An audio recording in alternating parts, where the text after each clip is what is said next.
Assalamualaikum warahmatullahi wabarakatuh. Alhamdulillahi rabbil alamin, alladzi khalaqal mauta wal hayata liyabluwakum ayyukum ahsanu amala wa huwal azizul ghafur. Allahumma salli wa sallim wa barik ala sayyidina Muhammadin wa ala alihi wa ashabihi ajma'in. Apa keistimewaan Ramadan? Yang pertama, bulan Ramadan ini adalah bulan ampunan. Man shoma Ramadana imanan wahtisaban ghufira lahu ma taqaddama min dhanbi. Barang siapa yang saum di bulan Ramadan penuh dengan keimanan dan semata-mata mencari pahala dari Allah, Allah ampuni semua dosanya yang lalu. Mengapa begitu penting ampunan? Karena setiap diri-diri kita terancam oleh dosa kita. Jadi yang membuat hidup ini tidak tenang adalah dosa. Yang membuat datangnya bertubi-tubi berbagai musibah adalah dosa. Wa ma asabakum min musibatin fabima kasabat aidikum wa ya'fu an katsir. Asy-Syura ayat 30. Tidak ada musibah yang menimpa kecuali karena perbuatan tanganmu sendiri. Artinya dosa kita.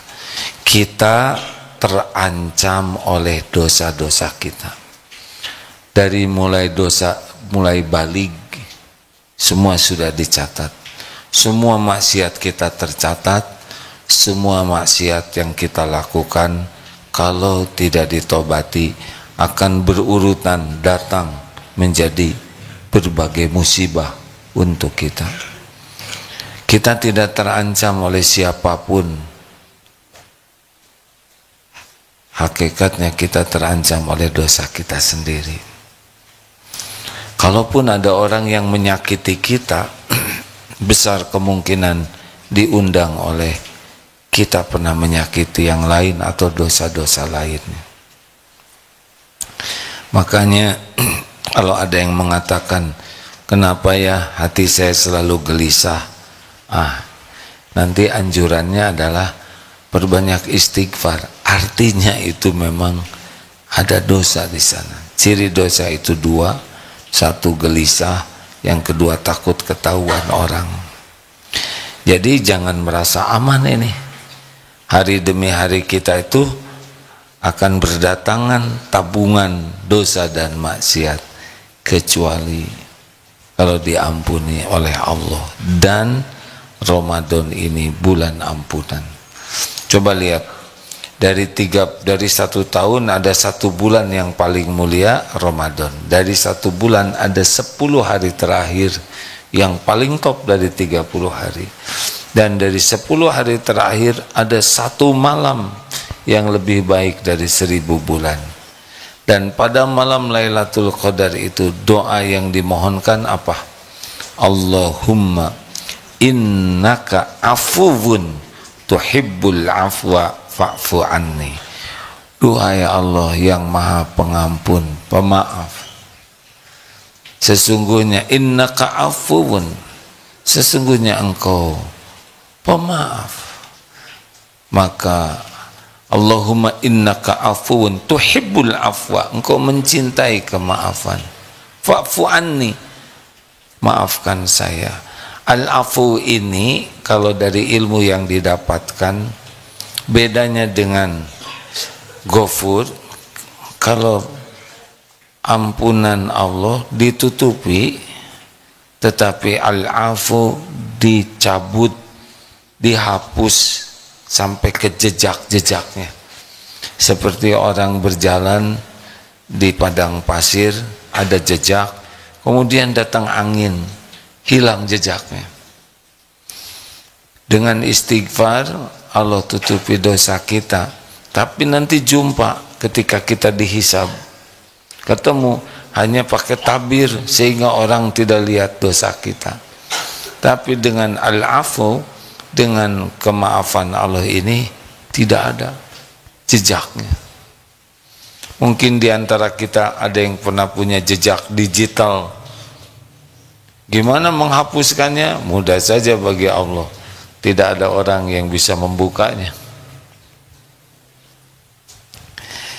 Jadi puncaknya Lailatul Qadar saja tetap permohonannya itu dihapuskan semua jejak dosa dan aib kita. Hadirin sekalian, jangan pernah merasa aman dalam hidup ini, karena dosa-dosa yang tidak diampuni akan jadi petaka.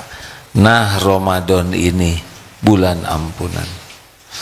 Makanya serius sekali mohon ampun kepada Allah, serius ibadahnya supaya bersih. 2, Ramadan ini spesial karena pahalanya melimpah ruah. Oh, hadisnya tadi kurang satu ya. Man qama ramadhana imanan wahtisaban ghufira lahu ma taqaddama min dzambi. Barang siapa yang berdiri, maksudnya ini salat ya, salat malam khususnya di bulan Ramadan penuh dengan keimanan dan benar-benar hanya mencari pahala dari Allah, hapus dosa kita.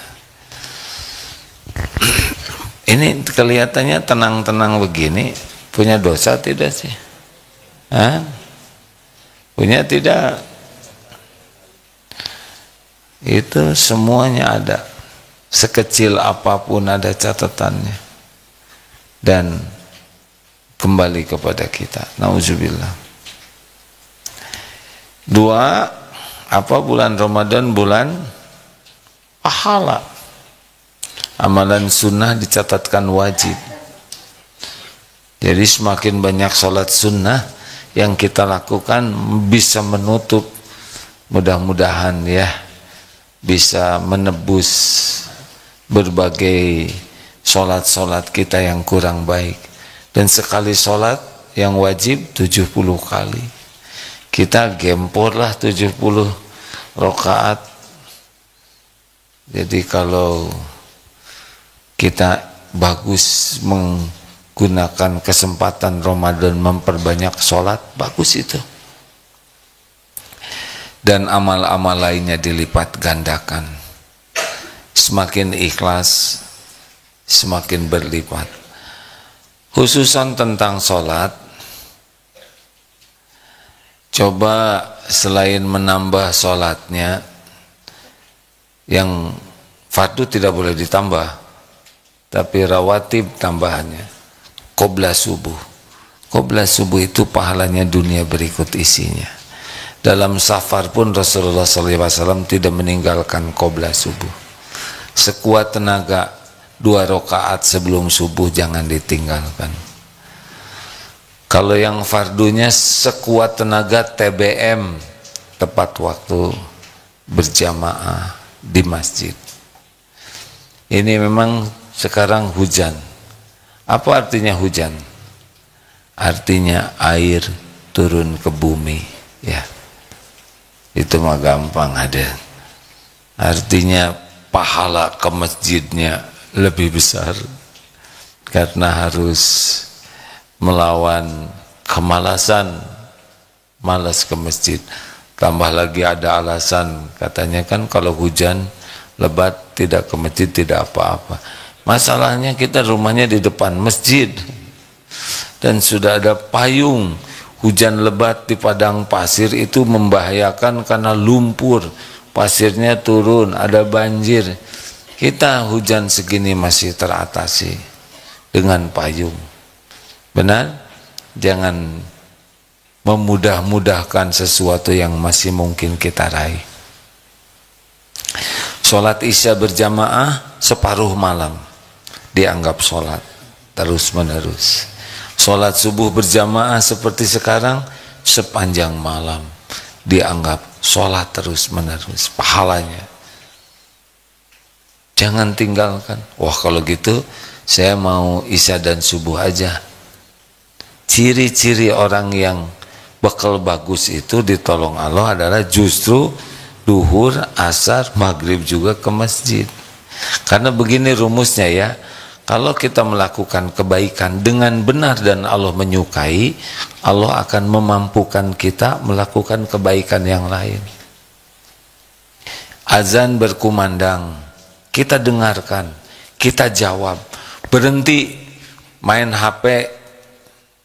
Bahkan mana yang lebih utama? Saya dapat ilmunya, kalau kita sedang baca Quran, adzan berkumandang, jawab adzan. Allah menyukai itu perintah. Rasulullah menyuruh kita menjawab adzan. Dan ketika azan berkumandang, Rasulullah itu seperti tidak kenal kepada, maksudnya langsung fokus kepada Allah, seperti tidak kenal ke istrinya. Pasti kenal, tapi langsung pikirannya fokus kepada Allah Subhanahu wa taala. Maka toko usaha tutup saja. Wah, gimana dong kalau toko ditutup? Pembeli bagaimana? Pembeli diajak sholat, ya bagus kan?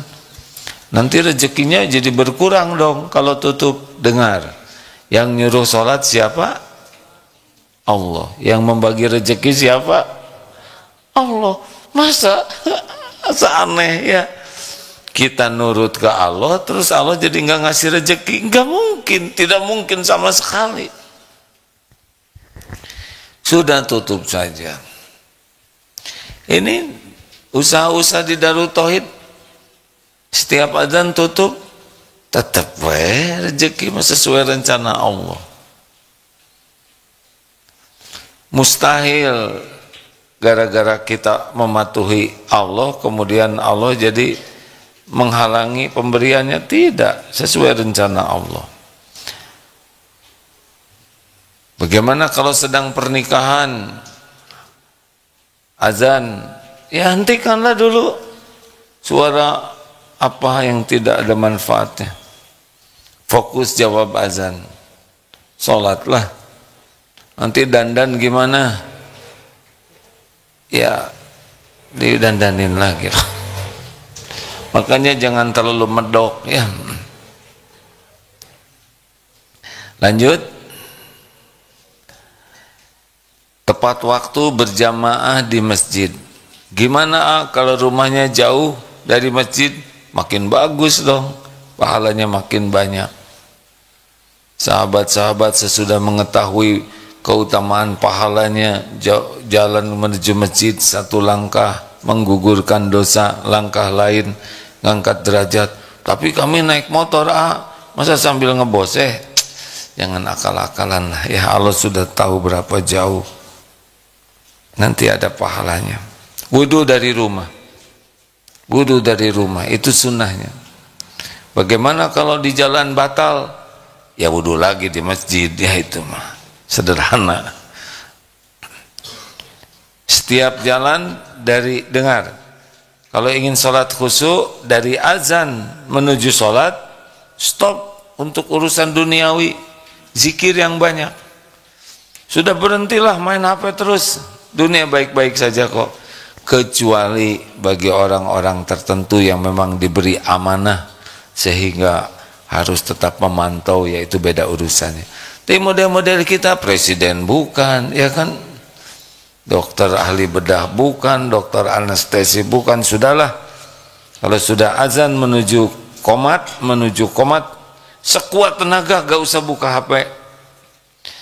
Katanya mungkin kita tidak buka HP sejam setengah, mungkin tidak sih sampai 2 jam. Tanya ke Ronaldo. Tahu Ronaldo siapa? Pemain bola atau Messi atau para pemain sepak bola.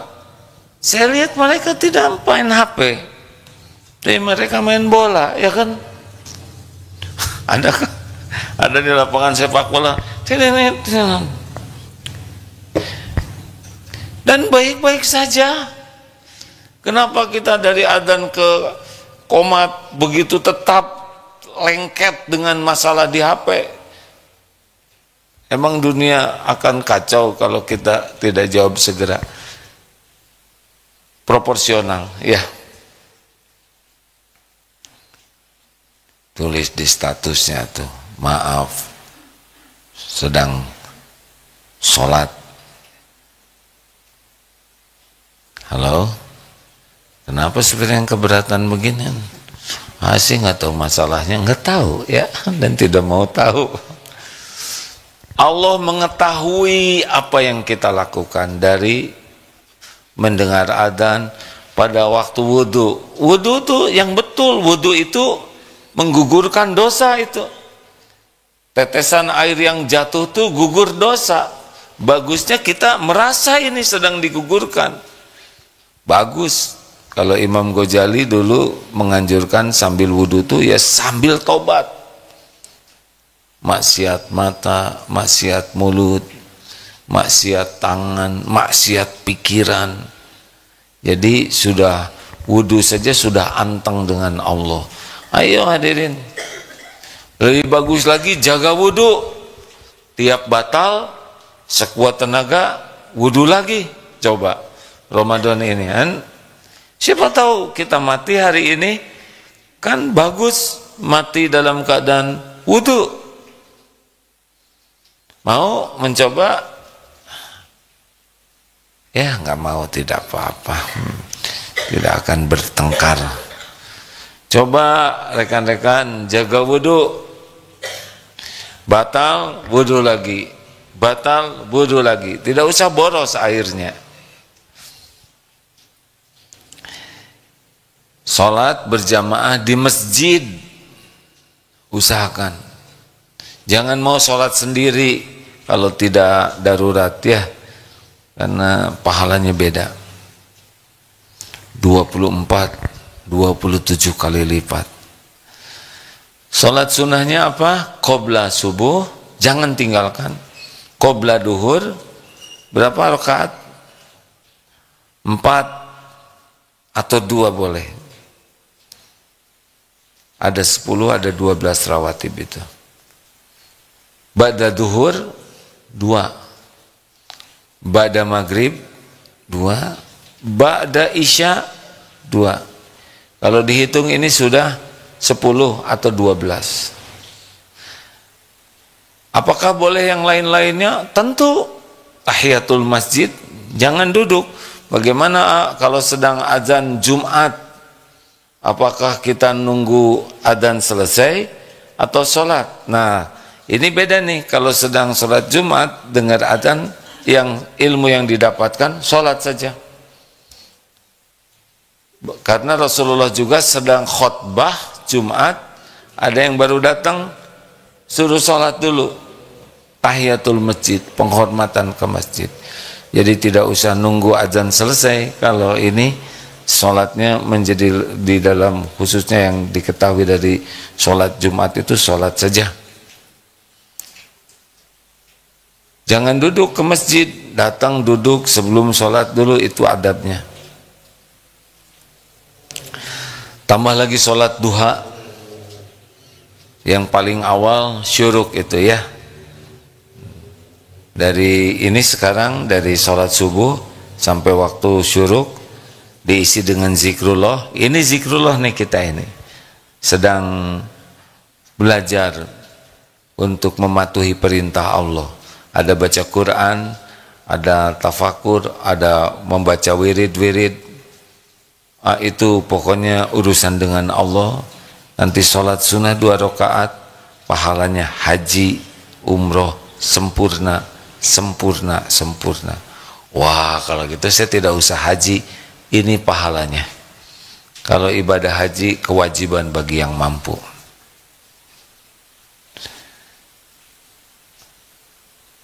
Tunggu, sayang ya. Kita nyari pahala. Tahu ciri orang syukur? Ciri orang syukur itu adalah banyak ibadahnya. Apalagi sholat-sholat apa? Model-model kita ini ya bagus kalau ada waktu apalagi sudah merasa enggak enak, sholat untuk tobat. Ada yang mengatakan sholat tobat, tapi sempurnakan wudhu kemudian sholat. Aduh, astagfirullah, tadi perkataan saya tidak baik, tadi omongan saya berlebihan. Sholat minta ampun kepada Allah. Astagfirullah, tadi mata saya tergelincir. Sholat tobat, sholat untuk bertobat. Punya keinginan, sholat. Harusnya sholat itu sesuatu yang paling asyik. Biasanya kan kalau seseorang jatuh cinta kepada seseorang, dengar namanya aja sudah bergetar, ya kan? Misalkan fulana, fall in love with fulana. Harusnya kita mendengar nama Allah tuh wajilat qulubuhum. Dengar ayat-ayat Allah. Saya dengar kemarin cerita ada seseorang yang ditelepon oleh seseorang yang dia sukai, itu sampai gugup katanya. Harusnya kalau kita mendengar azan, makanya Sayyidina Ali bin Abi Thalib karamallahu wajhah, kalau sudah wudu mau sholat itu wah sudah beda situasinya, seperti mau ketemu, mau menghadap maksudnya. Coba saja misalkan ada orang yang sangat kita hormati datang, itu kan beda secara psikologis. Harusnya menjelang sholat itu secara psikologis kita, saya akan menghadap Allah, penguasa segala-galanya, penentu segala-galanya. Kita mau menghadap kepada gini-gini. Ini kalau kita mau ketemu dengan orang yang dermawan, mau ngasih pinjem, ngasih uang, ngemodalin, mau memberikan bantuan, kan beda itu. Ya, maaf, ingat aja dulu waktu kita ke tim Darut Tauhid ke Dubai waktu itu, mau presentasi untuk pembangunan pesantren. Waduh, persiapannya stakar kebek karena di sana ada donatur yang mau menyediakan dana. Siap-siap berangkat ke sana dulu waktu sebelum membangun banyak. Sampai di sana sabar nungguin. Ketika datang kita ingin mempersiapkan yang terbaik, hanya mengharapkan ada dana wakaf untuk ke sini. Bari nggak jadi, ya nggak ada penjelasannya juga, bingung menjelaskannya. Tapi persiapannya setakar kebak, pergi jauh-jauh ribuan kilometer di sana nunggu, benar-benar dipersiapkan. Nah sekarang kita menghadap ke Allah Subhanahu wa Ta'ala, pemilik, penguasa langit bumi, yang menentukan segala-galanya. Tidak ada yang bisa terjadi tanpa izin Allah. Harusnya mau sholat itu yes gitu. Kita biasa aja. Harusnya apa yang kita mau tinggal minta ke Allah, benar? Apalagi Ramadan, mustajabnya doa. Sedih, sholat. Kecewa, sholat. Cemburu, ini misalkan ada satu ikhwan ditaksir oleh 5 akhwat. Aduh. Katanya menjatuhkan kaum wanita. Baiklah, kita balik sekarang. 5 akhwat naksir kepada 1 ikhwan. Hah? Jadi maunya gimana? Tadi 1 ikhwan ditaksir 5 akhwat, nggak boleh. Sekarang 5 akhwat naksir 1 ikhwan. Ini teh menghibur supaya tidak ngantuk. Cemburu, sholat, karena sholatlah yang lebih menenangkan. Ada yang ngancam, bagaimana? Sholat. Sholat segala-galanya. Maaf, sholat bisa meminta segala hal. Karena Allah sangat, kayak kunci sholat itu. Wasta'inu bis-sabri was-sholat. Ini asli nih, mumpung Ramadan ada waktu, sholat. Datang ke masjid lebih awal, sholat. Tunggu dengan sholat. Masya Allah, Masya Allah. Hadirin, doa di sholat itu komplit. Rabbighfirli, ampunan. Warhamni, kasih sayang.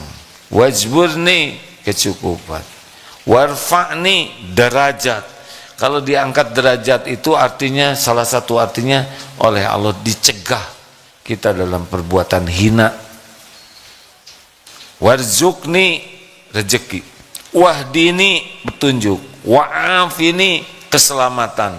Wa'fu anni, ampunan, kemaafan Allah. Komplit. Ayo Ramadan ini perbanyak sholat. Maaf ya, aduh nih saya urusannya dimudahkan Allah, ini ditolong oleh Allah, Allah memudahkan, rezeki cukup, sehat, keluarga aman. Hati-hati yang nyebut saya bersyukur ke Allah. Tahu syukur itu apa? Salah satu ahli syukur cirinya banyak ibadahnya.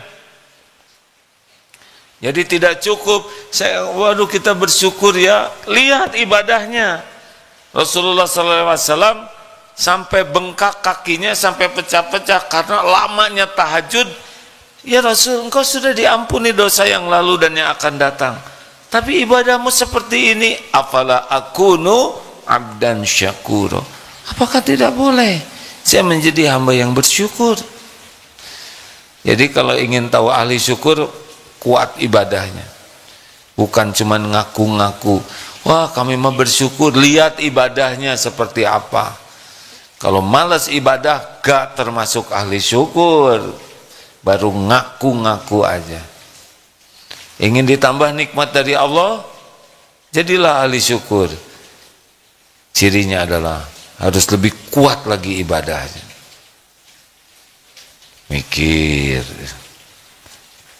Mikir atau ngantuk, kombinasi katanya.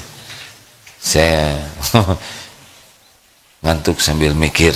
Ya sok terserah lah ya, kita tidak akan berdebat. Apalagi ya tahajud. Gimana nih, apakah kita terkunci 11 rakaat saja? Bagi yang sudah ingin lebih banyak sholatnya, tarawih di masjid jangan dulu ditutup witir.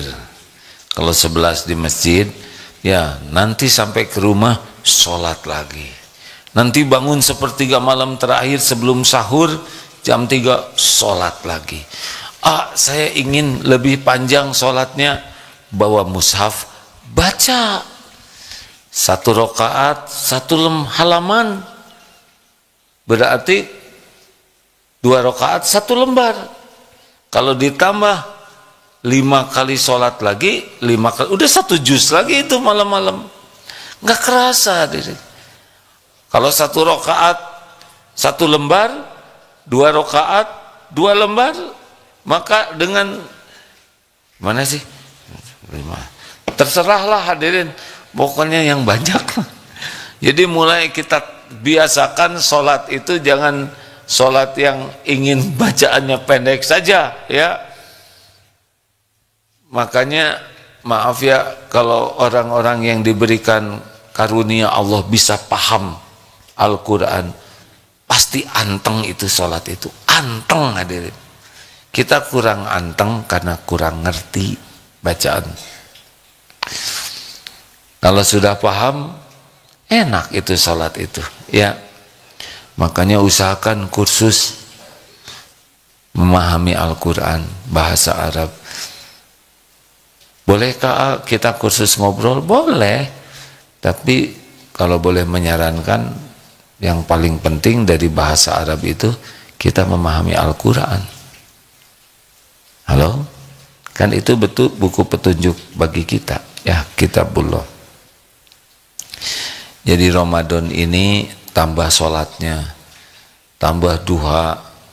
Silahkan aja, ada waktu sholat, jaga wudhu, dan sholatnya itu berkualitas. Salah satu teknik berkualitas ya adalah, kan bedanya melaksanakan sholat, mengerjakan sholat dengan mendirikan sholat.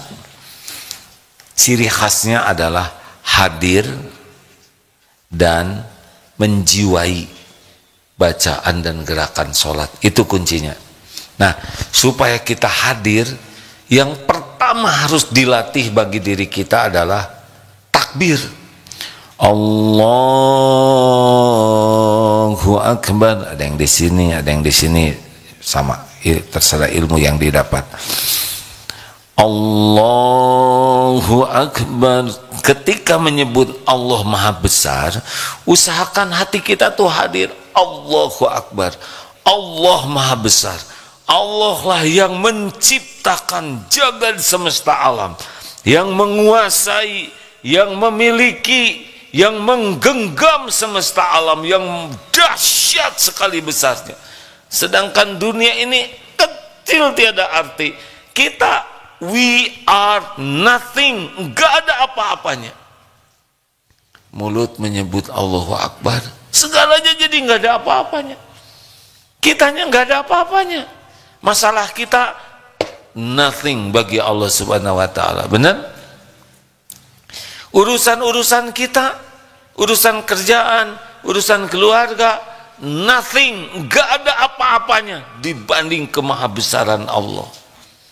Masa kita lagi sholat mikirin ayam, ini penghinaan. Mikirin peda, mikirin sendal. Kemarin saya ada yang mau ngasih sepeda, masuk itu ke sholat, Allah kok aduh sepeda, hai, gak ada apa-apanya. Demi Allah, kalau Allahu Akbarnya mantap, les yang lain tuh jadi gak ada apa-apanya. Tinggal kita menikmati bacaannya. Fatihahnya dinikmati, Subhana Rabbiyal Azim, dinikmati. Ketika, makanya dari pindah gerakan ke gerakan itu pakai takbir, supaya ngilangin dulu tuh yang suka masuk-masuk ke dalam sholat kita. Apa sih? Kita bisa bayar utang gimana pakai mikirin utang lagi sholat, kan? Sesudah beres baru doa nanti minta dibayarin utang. Tapi kalau lagi sholatnya Allahu Akbar, bolehkah dalam sujud minta? Boleh. Nah itu sah ya, kalau lagi sujud kita doa memang begitu. Tinggal yang benar bacaannya, jangan jadi nambah-nambah bacaan. Allah tolong abdi Gusti, ampun ya hutang ayeuna bade ditagih ya Allah, itu lagi sujud. Jangan begitu. Pak, hafalin dulu doanya yang supaya tidak nambah-nambah perkataan dalam sholat pakai bahasa Indonesia. Walaupun ada ulama yang menyampaikan kalau kita belum hafal doa dalam bahasa Arab, di hati lah kita meminta supaya tidak keluar di lisan kita bacaan yang atau kata-kata yang tidak sesuai dengan aturan sholat. Sholat nih, Ramadan ini bulan sholat. Itu aja dulu. Allahumma inna nas'aluka ilman nafi'an wa rizqan thayyiban wa amalan mutaqabbalan. Allahumma ati nufusana taqwaha wa zakiha anta khairu man zakaha anta waliyuha wa maulaha. Taqabbal minna ya arhamar rahimin, innaka antas samiul alim. Subhana rabbika rabbil izzati amma yasifun wa salamun alal mursalin walhamdulillahi rabbil alamin. Subhanakallahumma bihamdik asyhadu alla ilaha illa anta astaghfiruka wa atubu ilaik. Assalamualaikum warahmatullahi wabarakatuh.